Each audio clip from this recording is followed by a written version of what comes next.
Hey, this is a review for the i9 1900K.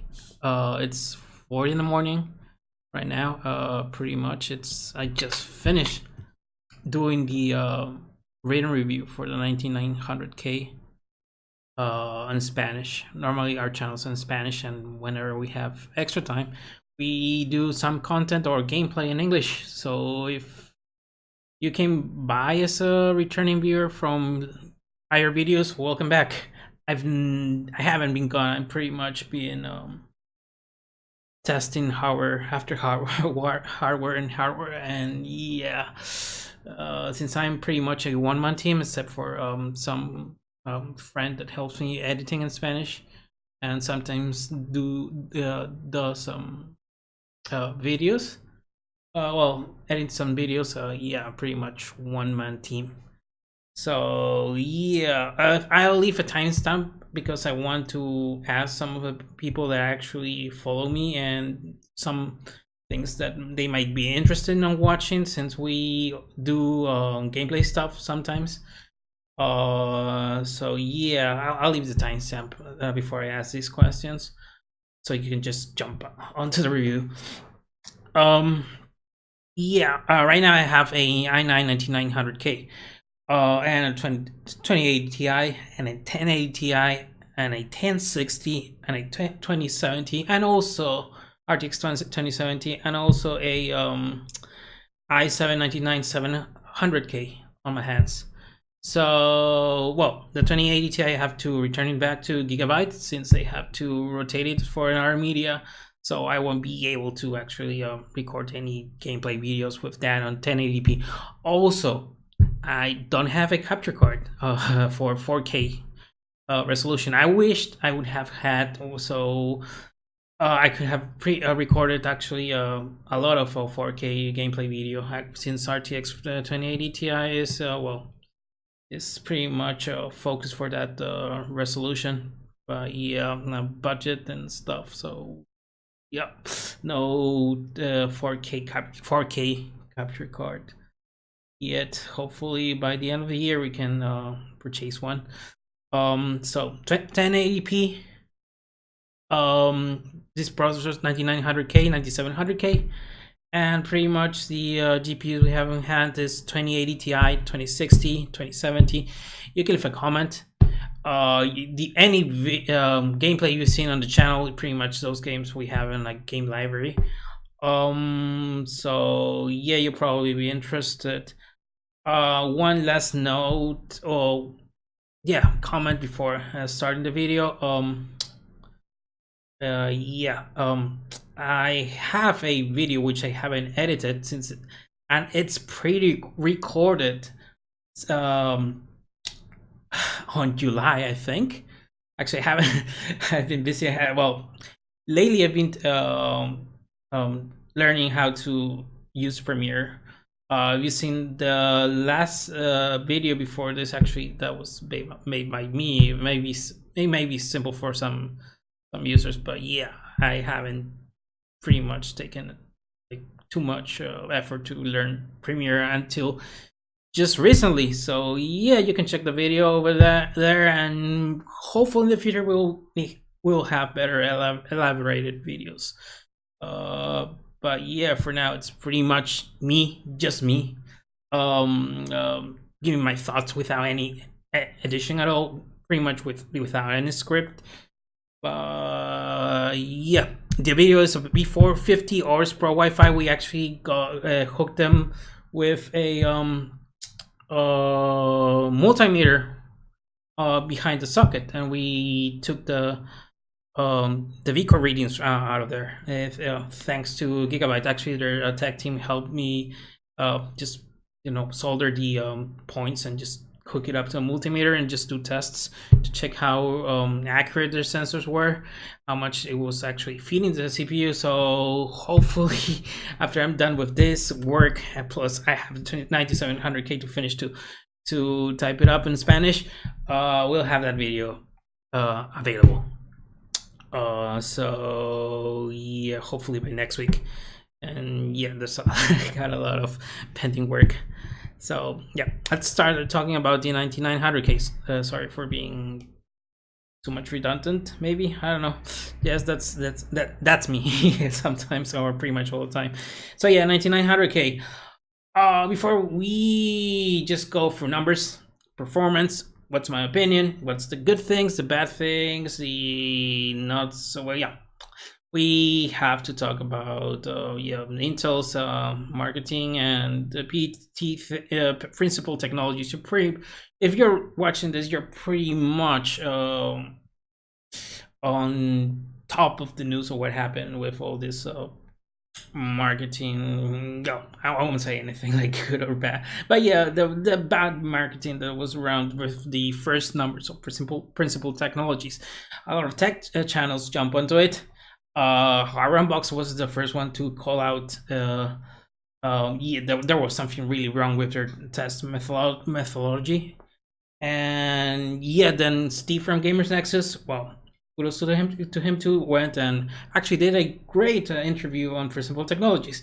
And yeah, after a few days, PT actually released a second batch of test numbers commissioned by Intel, of course. And yeah, the results were much more accurate, we could say. Yeah, pretty much accurate, because the first ones were just, wow, they didn't make sense at all.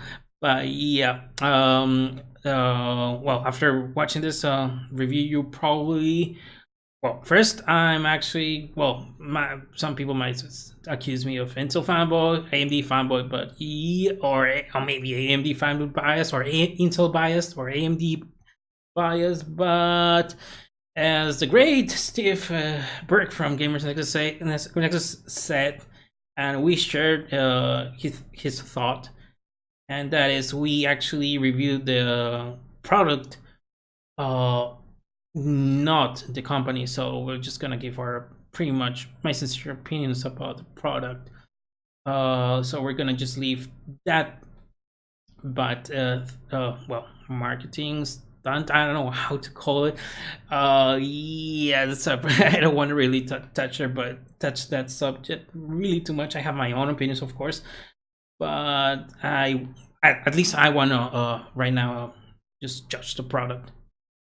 Anyways, so if you want to go through the all the tables, or all the data on productivity numbers, gaming numbers, I'll leave the link here. We're just gonna go through some quick. Well, if well, you're in this tech channel, so you probably know most about the specs on the new Intel i9 9th generation processors. The 9900K has 8 cores, 16 threads. It's supposed to, well, I haven't opened one, but it's supposed to be a STIM, or soldered TIM, a thermal interface material. Yeah, so that theoretically should give lower temperatures compared to regular TIM, thermal interface material. We'll see that a little bit in a moment. But yeah, that's one of the biggest changes on this ninth generation Intel processors compared to 8th gen. Since if you wanted to actually overclock the 8th gen, you had pretty, well, not necessarily delayed, but yeah, delayed was highly encouraged if you want to get every extra juice out of your CPU. And since 9900K, since the K is analog, it's not necessarily you need to overclock, but yeah, a lot of people would actually might end up doing it.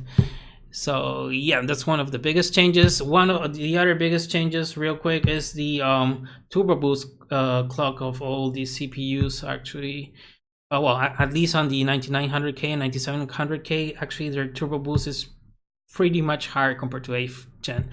Let's say the 8700K all core turbo boost was 4.3 gigahertz. On the 9900K, it's 4.7 all core, if I'm correct. Yeah, 4.7. And the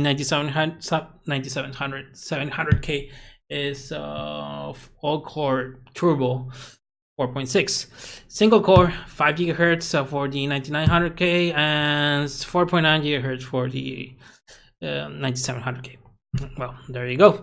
Now, well, the pricing. So yeah, the pricing is important, since actually we wish that all this nice hardware would cost like no money, but yeah, it does have a cost. Right now in Amazon, a couple of days ago, actually I checked the pricing in USA. It's around 530 US dollars.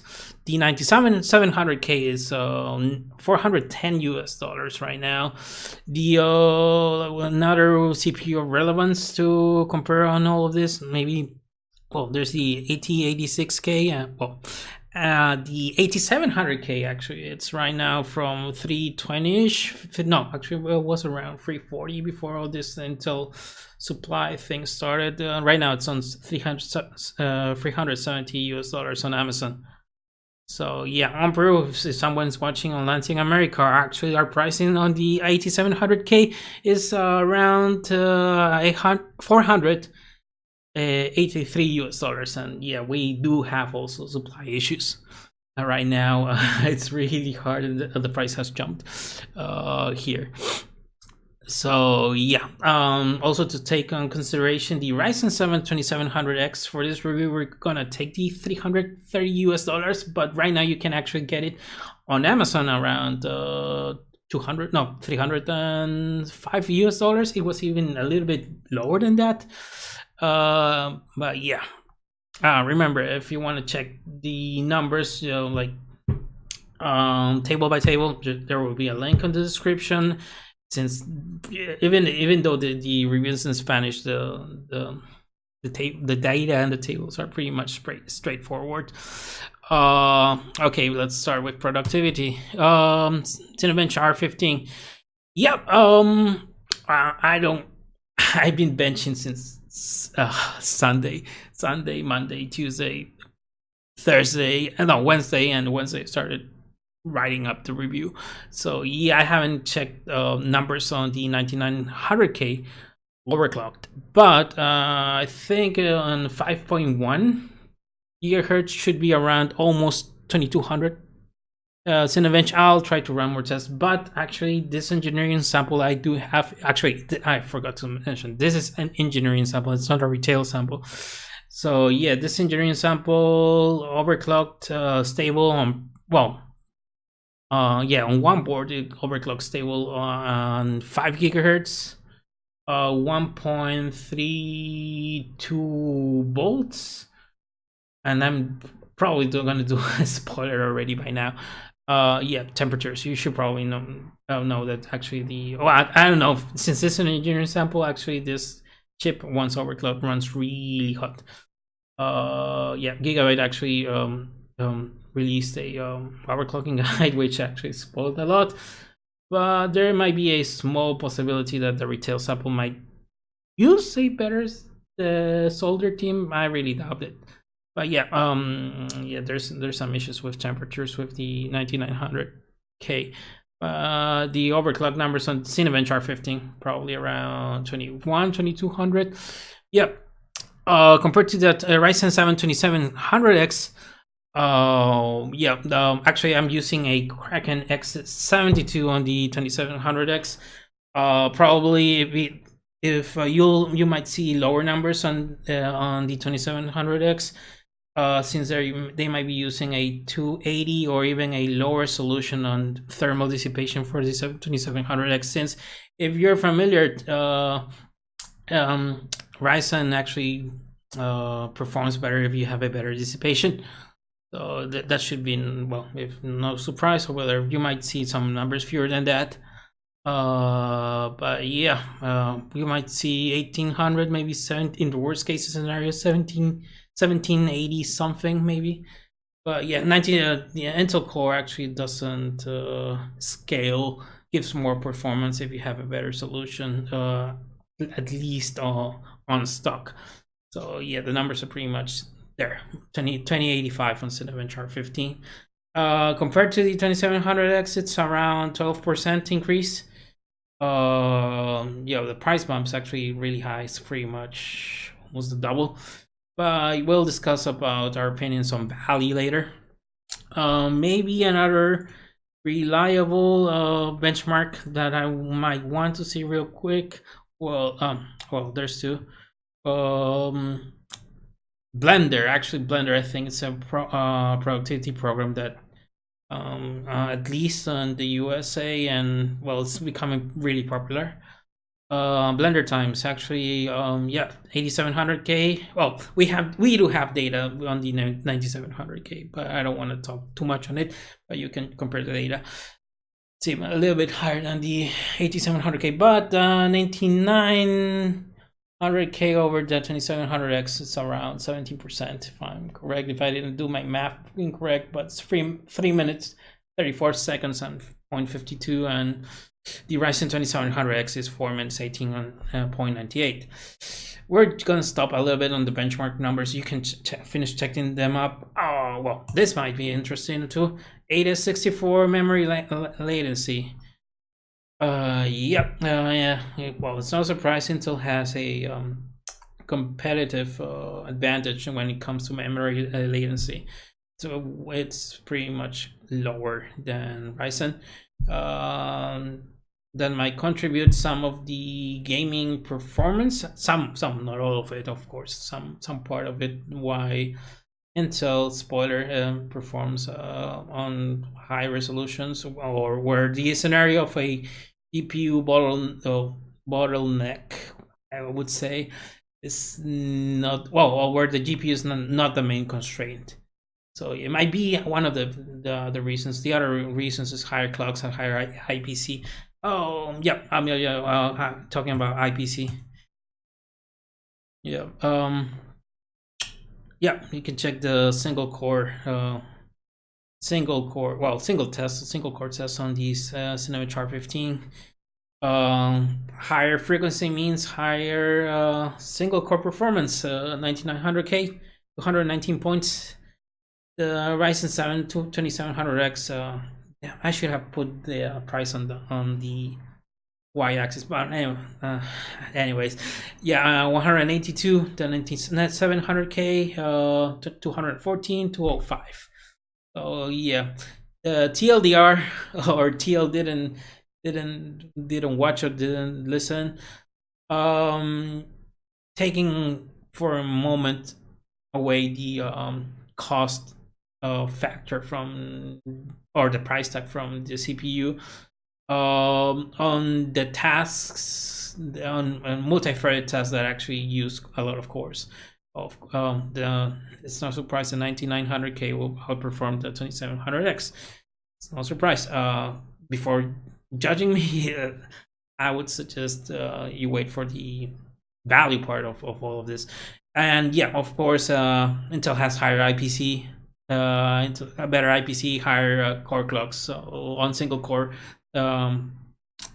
programs, Intel will have better performance. That's really not a big surprise for anyone who's on tech channel. Well, following a kind of hardcore tech channel. So yeah, let's go on gaming. There's a lot of gaming benchmarks. You'll have, well, I suggest to just check. Oh damn, it's 4 a.m. and sorry, the truck, garbage truck came by. Great. Anyways, so yeah, zero production value. I'm gonna edit this part, so it's 4 a.m. Anyway, sorry if I offend anyone with this, but yeah, I got trolled by the garbage truck. If you do listen from outside, actually, it's absolutely making noise. Assassin's Creed 1080p. We're gonna just go through a few of this.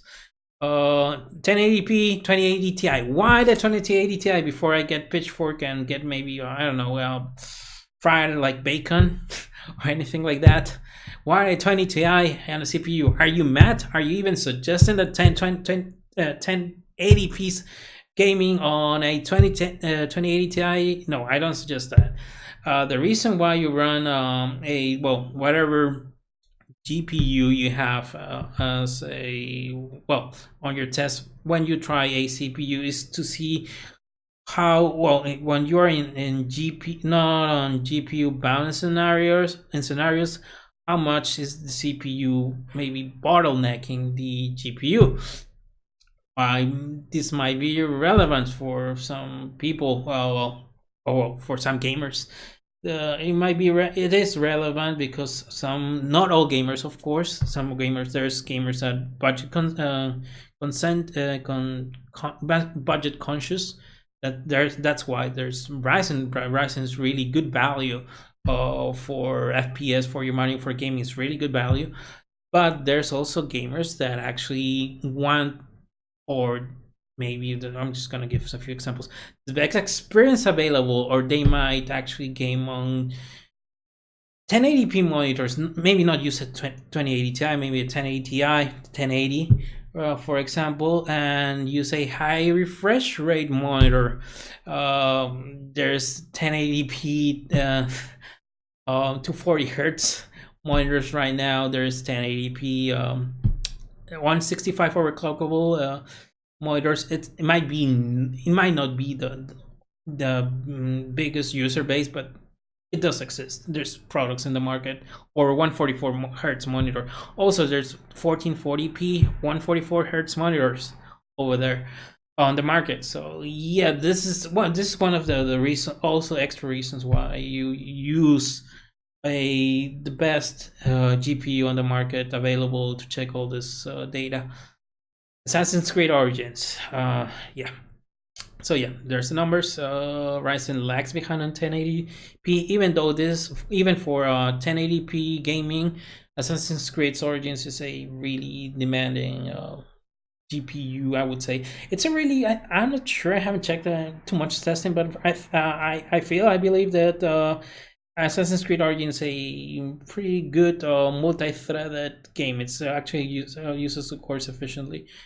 Compared to other older titles, for example. Yeah, on 1440p, the story changes a little bit. The leap, the leap difference is not so much. Well, not so much compared. If you factor in the value, of course, 9900K. On the different percentage difference between gaming and how it costs. Loses a lot of its shininess, we could say. So yeah, there's that. And 4K, well, there actually this was kind of bugging, but yeah, double check the numbers. There's pretty much it was a triple tie over here, but remember there's margin of errors. But for FPS, I checked the benchmark runs, and yeah, there was a 4 FPS difference between Intel CPUs and AMD's Ryzen 7 2700X. There's a table of in Spanish though, but it's pretty much easier to comprehend. This 9900K. No, 19. Oh damn! I made a typo. Oh god. Oh, never mind. I'll fix that. Maybe after I sleep.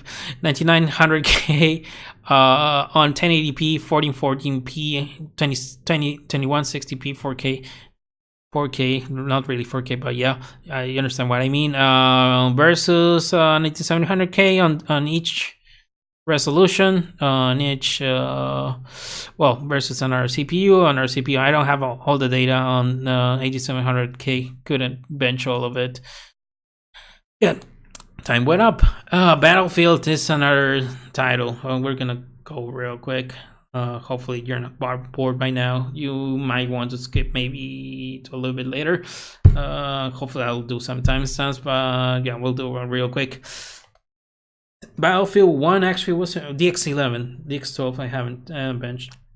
But yeah, DX11 runs well. Looks good. But yeah, Ryzen 7 2700X lags a lot behind on this high resolution. Actually, there's a lot of users that actually play on this resolution. They might use a 1080 Ti instead of 2080 Ti. And yeah, the FPS difference is notable. 1440p, there's also a difference. It's lower than 1080p. On 1080 Ti, I don't know how much. Maybe that the difference may be lower. On 1080 GTX 1080. It might be even a little bit lower. And on 4K, yeah, that's pretty much just a GPU bottleneck SNR. No big surprise over there. So yep, there's all the tables. You can compare it. Final Fantasy 15 Yeah, as I mentioned, the games I listed is here is because it's just the library I have. There's a budget, so the next game we actually gonna try to purchase would might be actually have to purchase Rise. No, not Rise of Tomb Raider. Shadow of Tomb Raider, since may whenever RTX capabilities go online, just to check the RTX and benchmark it. And the other one's Battlefield B. There's Final Fantasy 15, Fortnite. Why Fortnite? It's a popular title. Not mentioning Fortnite would be, yeah. Overwatch is still reliable. We have it on our game library. Well, not like reliable. Actually, Overwatch is really curious. It's the performance difference between a 2700X and an Intel Core is really, at least in 1080p with this GPU on on hand to 2080 Ti, there's not too much difference in 1080p. The story might change on 720 or 900p, but I would have to check out how to uncap FPS. Oh, which reminds me, the Battlefield one had the 200 FPS cap removed. It was set up on 500 FPS cap. Yeah, that's why it's set on Hermitas. It's set yeah, FPS cap removed. If you see that, that's the reason why. Pretty much. There's a actually. It was curious that the numbers don't lie. I checked the benchmarks a lot, and the 9700K actually was outperforming decently on pretty much these numbers. Maybe the hyperthreading is hurting them a little bit, even though it's not something I would worry about. 4K pretty much GPU bottleneck. The only situation I saw something weird, and it wasn't on the 9900K, it was on the 9700K, was on PUBG. I'll double check that later. Maybe it's a game thing. I don't know, driver. I was pretty much 9700 lagging behind a lot. It was weird. But yeah, I'll check. I'll try to rerun that next week. Yeah, but apart from that anomaly, pretty much the story is the same. Checking resolutions, 9900K versus 9700K. Well, pretty much the most important comparison might be for some users actually the 2700X. Yeah, on 1080p actually in all the games we tested, it was around 19.72% difference. Now, we on our game library test, we don't have some maybe newer titles like Shadow of Tomb Raider, or let me think, Shadow of Tomb Raider. Yes, no, yeah, Shadow of Tomb Raider, or some few more that might be a little bit multi-threaded, optimized. Yeah, and that might actually lower this percentage. So whenever even though I'm gonna mention it right now, Principal Technologies benchmark run, it was around 16. It wasn't actually 12%. It was 16% if you took Ashes of Singularity benchmark out of the operation.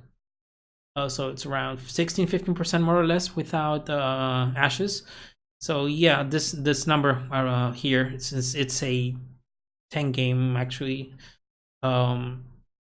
Sometimes some titles are a little bit old, so yeah, this margin might be reduced a little bit, maybe 2-3%, maybe 4. Newer titles eventually will support, I believe, multi-thread, but not necessarily, because some game developers might use some old engines just because they're really compatible on different platforms. By different platforms, I mean PC, Xbox One, PS4, and blah blah blah, and Nintendo Switch. There you go. Actually, I'm not against Nintendo Switch or anything at all, but yeah, it just didn't come to my mind. It's for something AM. 1440 ping, 9%. There was a difference. As I mentioned, the number might reduce with if you put some newer titles on it. This number actually, now that we're talking, might increase if you factor in games such as CS:GO. I didn't mention CS:GO, but CS:GO is really Intel focused or Intel optimized. They haven't released a patch. I don't think there's gonna release a patch that might give Ryzen actually a performance boost. If they do, good for AMD Ryzen, but well, I'm gonna spoil the conclusion. But yeah, some games actually are Intel favored. CSGO is one of them. Haven't tested GTA 5. I need to find a good benchmark session and not use the benchmark for GTA 5. GTA 5 normally is Intel favored, for example. So yeah. Dota 2, I wouldn't take it on the numbers, but if you want, well, one thing, it might be, hey, why you're benching Dota 2 with a 2080 Ti? Yeah, it's madness. But the reason is actually in my country, Dota 2 is pretty much the most popular game. Our country, Peru, is Dota 2 crazy. Fortnite's entered with a huge strength, but our country still remains Dota 2 fans. There's actually, I've known people that actually spent around $3K US just to play Dota. It might be nonsense for me, nonsense for you, but yeah. Yeah, they do spend a lot of money just for playing Dota. They just believe they want the best of the best. And yep, there's the people who say, hey, they throw their money. Well, I'm not anyone to judge them. But yeah, not benching Dota 2 on my rating review would be, I don't know what I would say, but I'm gonna do a follow-up next week on using a not a 2080 Ti and a 1060, which is a more not so crazy out of your mind PC setup with the 2700X and the 9700K. I already tested on the 2700K, but I haven't put the numbers over here, or did I? No, actually I did. Well, with the 2080 Ti, yeah, but not with the 1060. The 1060 numbers are already benched. Now, and this might be increasingly long. Great, I'm not good into this video. Kudos to Billsoid. Follow him if you follow. He does long videos. People do watch him. Yeah, he's great. Also, Steve from Gamers Nexus. Yeah, I do follow them. That's why I'm saying they follow them. Yeah, I'm just on our channel that give our opinion. Anyways, numbers on consumption, temperatures, and overclock. I haven't put too much data on consumption. The reason is the basic reason is the following. My Ryzen setup, benchmark setup is yeah, it's my daily rig, and my daily rig has 6 fans, and my daily rig fans have LEDs. They're RGB. I turned off the RGB once, and the consumption went down 10 watts. I reduced the RPM of the fans, and it went around 10 watts more or less, and around 20 watts less. So yeah, but I will give a rough number that I would suggest actually maybe checking out reviews on this part of the review. But yeah, the 9900K might consume a little bit more than the 2700X. Actually, damn, the numbers are in the other PC. But I think, yeah, the 9900K might consume a little bit more than the 2700X on stock settings. Overclock, I believe the 9900K consumes a lot more. Yeah, temperatures, TLDR, on stock, I would suggest using a good CPU air cooler or a CLC closed looped cooler, a 2040 millimeter or 20 suggested. That's on stock. In stock, there's nothing you probably need to worry about. Some temperatures might be a little bit high. I mean high by means mid 70s in worst scenario, and by worst scenario I mean Prime 95 non-AVX on really on AV. I haven't done the AVX test yet, but yeah, around 70 degrees with a 2080 CLC. But yeah, overclock changes the situation a lot. I'm gonna mention this again. This is an engineering sample. If the engineering sample I do have is a sample of the solder team, the final retail will receive. Well, surprise. Yep, it is hot. I tried to overclock with 1.32 volts, 5 gigahertz, and it on a C370 motherboard, and it was stable. 1 hour and 30 minutes. On Prime 95 non-AVX, by the way, non-AVX 26.6 version, and yeah, the temperatures were high. Didn't throttle, but they were really up. They were really up almost, or maybe did throttle, maybe one core. I did the test today, just today before finishing this video. So yeah, 1.32 volts, 5 gigahertz. I didn't get any more than 5 gigahertz. So at least with this sample, I tried 2 motherboards. And yeah, temperature is really high. Yeah, if you go 1.34, 1.35, if a CLC 280, yeah, you're gonna throttle, especially if you do AVX. Even non-AVX stress test program, you'll go high temperatures. That's why I think Gigabyte's overclocking guide suggested using custom water cooling for these processors, which is madness. It's madness suggesting that. People do that, yes, but if you take a cost consideration on top of that, well, on top of investing a water cooling, yeah, if you see it from that side, right, there's enthusiasts that will do it, and they'll definitely do it because hey, they love it. They love PC gaming. They love spending on water cooling stuff. They like maybe even modding their PC. So yeah. Yeah, we talk about overclock, temperatures, consumption. Now go for conclusion. I don't know how long is this video. I'm gonna kill myself when I see it. Well, not literally, but yeah. And plus, I need to sleep since I do have a live transmission in Spanish coming up today with real life benching on Spanish. Yeah, I'm gonna probably sleep 3 hours. Now, anyways, go conclusion. You can check all the tables. You can see the difference on performance, but as I mentioned, I'm a little bit afraid that maybe I'm not accusing, but I'm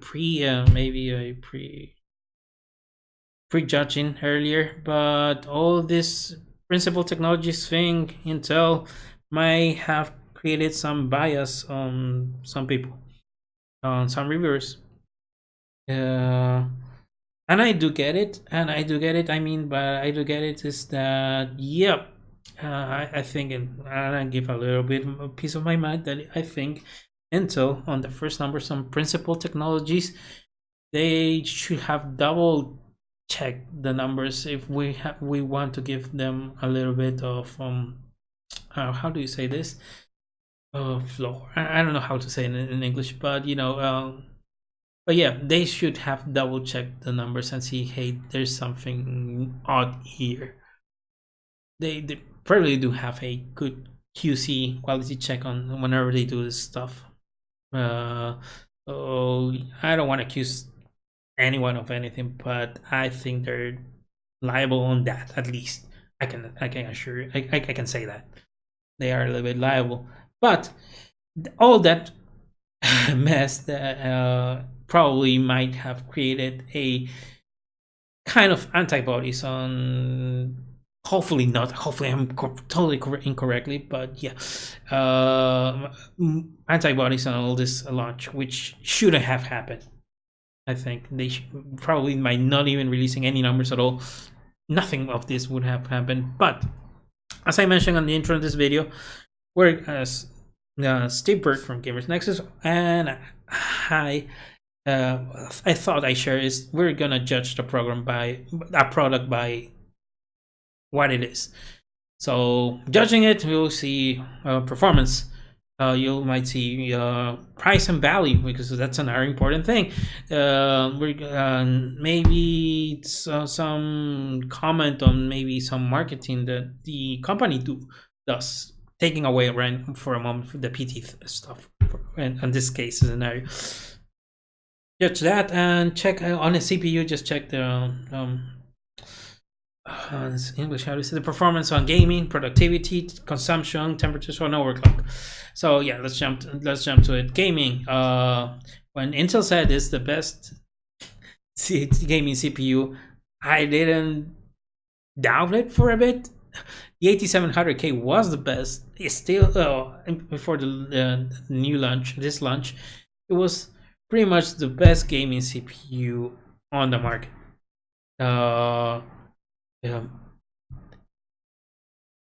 Yeah, that was the fact. So the 9900K actually stating they actually is the best gaming CPU. Yeah, it is.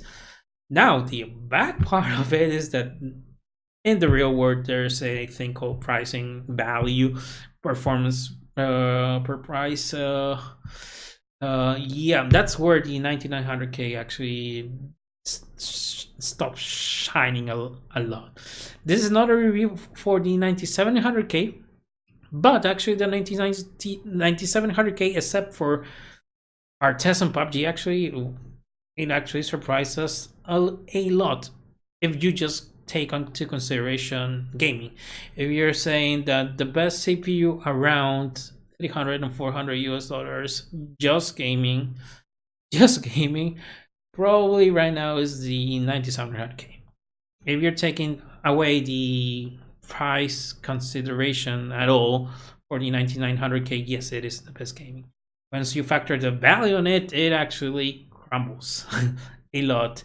It loses a lot of shine, I would say. Yes. So yeah, you might get around, let's say, 15% more performance on 1080p. But yeah, it costs a lot more. But there's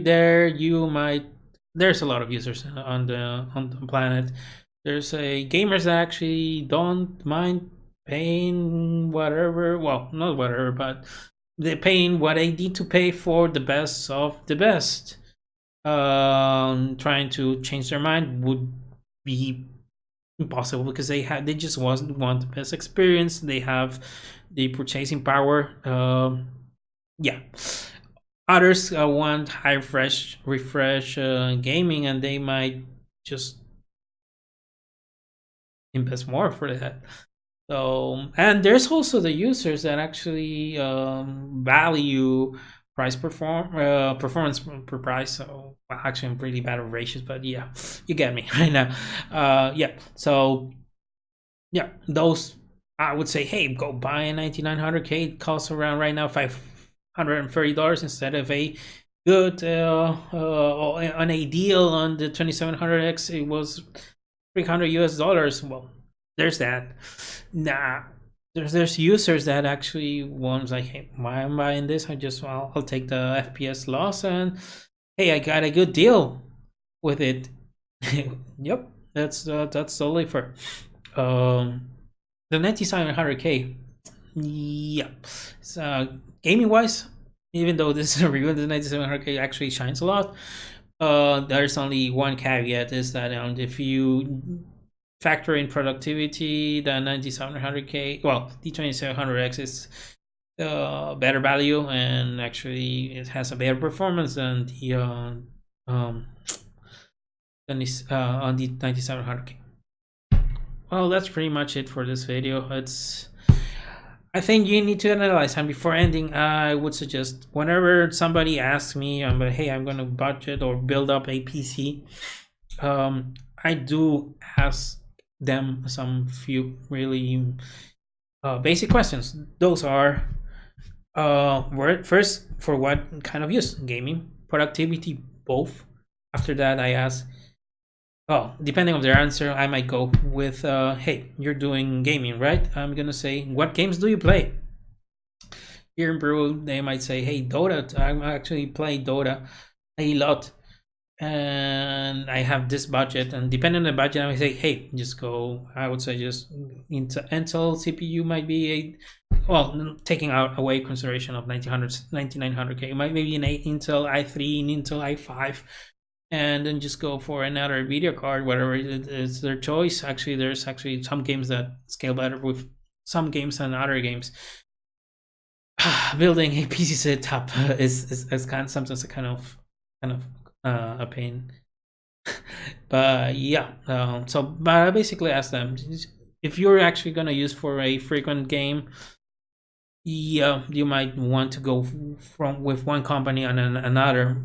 But if you have a budget, let's say for let's say a 20 Ryzen 3 2200G, I think it's a good budget PC for some users. You have to take some, of course, some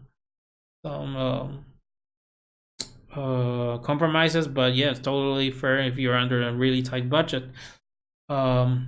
But yeah, and if you're a really tight budget, probably, and you need a productivity need, and you know that the software you use scales well with Ryzen, well, and let's say you have a good deal on Ryzen, you probably might want to forego going for an expensive CPU just for something that is actually fit for your need. Not so easy sometimes to give a suggestion. You need to ask all these questions, but TLDR or Tia didn't listen. If you're gaming or productivity, if you're gaming, what games do you play? Under what's your solution? What monitor do you have? What monitor do you expect to play? And that's pretty much it for this video. I don't want to know how long it did take. As for the final price we gave it on the 9900K, actually we gave a gold award. Oh god. Okay, now TLDR for pros and cons on the CPU. It is the best CPU for gaming in 2018. Before we go to the cons, taking away the price consideration, I don't think whoever's in for actually doubt that. It doesn't have a good performance in games. Game as a stream, plus a stream when you're actually gaming with one PC setup, X264. Without actually needing the jump to go to an HEDT platform, high-end desktop platform. They actually the CPUs have high clocks out of stock high clocks. Damn, I forgot. Yeah, well, I just remember that by buying the 9900K, you and compared to Ryzen, you need to invest on a CPU cooler. A decent air cooler or maybe a CLC, which increases the cost. Oh yeah. Okay, let's continue. But yeah, it does have a high clocks out of the box, which is great. It's good. It has a latency advantage on memory over Ryzen for which is their competitor on the mainstream desktop 8 cores branch. And yeah, they all have, well, supposedly they all have port for 128 gigabytes for gaming. That's way overkill, but there's might be some users that actually might interest that. Taking into consideration they are willing to spend on 128 gigs of memory, which will be pretty expensive. But yeah, there might be some users for yeah, that might be interested in that. The bar part of it, the value proposition is really, at least in gaming, since it was marketed as the best gaming CPU, the value proposition is pretty low. Yeah, it's not great, not good. Even we would say if you wanted just the best gaming under 340, 400, taking away the cost of CPU cooler, you probably just want maybe choose the 9700K. That's it. Well, taking consideration there's a productivity loss. The CPU, on stock doesn't heat too much, but you need a good cooler for it. So, well, it does heat a little bit, I would say. Well, you know what I mean. You actually do need a decent CPU cooler, mid range at least, and once it's overclocked, the temperatures just if this engineering sample was a yeah, if engineering sample was a good sample for retail sample, yep, the CPU does uh, heat a lot once overclocked. You will want a custom water cooling for it. Really tired right now. The overclock headroom is a little lower since the stock clocks are higher, so you're in the same process node 14 nanometers plus plus. And the other part is the low availability. I think there's a lot of availability, and yeah, the price it might boost up the price even more. Still, with all this, we do give a gold award. It's not the most exciting. Well, the temperature actually is really concerning once overclock, and I'm an overclocker, I'm enthusiast overclocker. Anyways, the performance over there, gaming performance, wasn't never doubted. It does have a performance. It doesn't win the value award or the performance price award at all, but it does. It is a good CPU.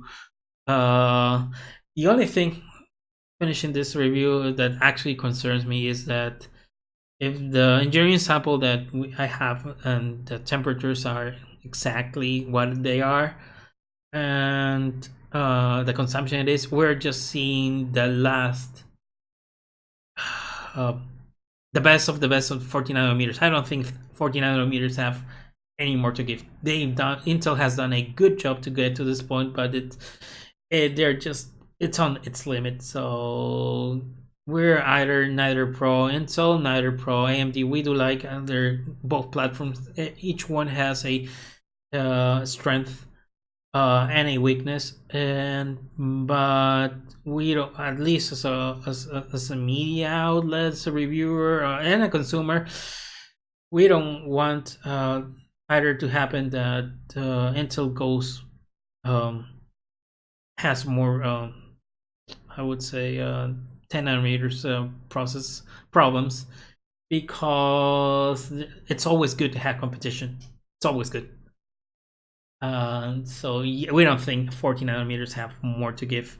They need to do the jump on 10 nanometers. Zen 2 will probably, hopefully, hopefully will be a good jump. And it will probably, and this is purely speculation, will make Intel run for its money. So yeah, we don't want a reverse situation. AMD starts, and yeah, you already lived that story with no competition. So we hope they do get their things done. We'll know that in 1 year if nothing bad happens by next year. And that was the review. Now it's done.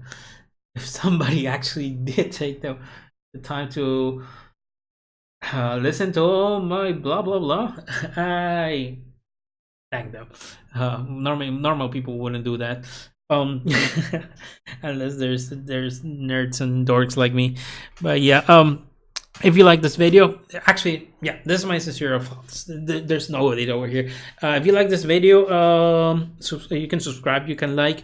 I asked some few questions at the beginning of the video about gameplay. That might be some things that I can do real quick. And yeah, if you're interested on any of this the GPU tested, I'll try to do some of them. But yeah, some feedback would be great.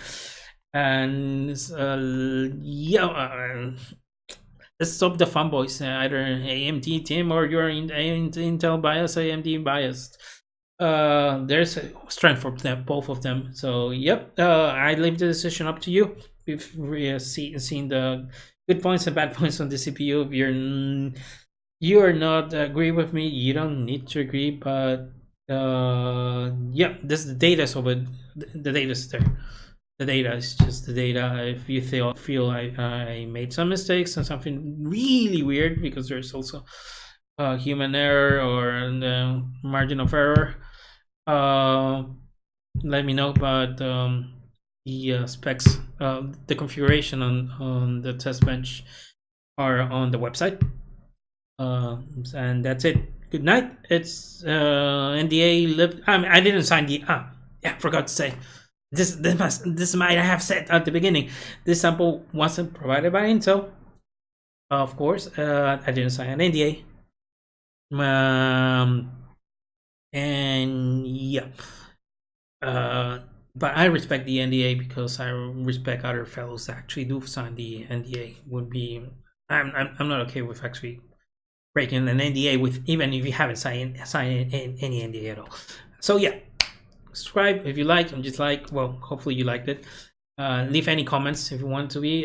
Sorry if I've been missing out. Pretty much all my content's written in Spanish, and sometimes I do take a time to respond to your messages. But yeah, I'll try. I need help. But yeah, see you in the next one.